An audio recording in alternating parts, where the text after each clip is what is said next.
साड़ी पहनो, आप साड़ी में बहुत अच्छी लगती है, लेकिन क्या करूँ मुझे पहनना नहीं आता, खोस खास के कैसे पहन ले बने, अतनी सिखा दीजिए ना ए जी।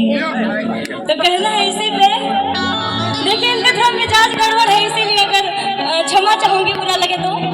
हाँ कि साड़ी ले आई ला पहने न जाने और आके तनी पहनाई दो।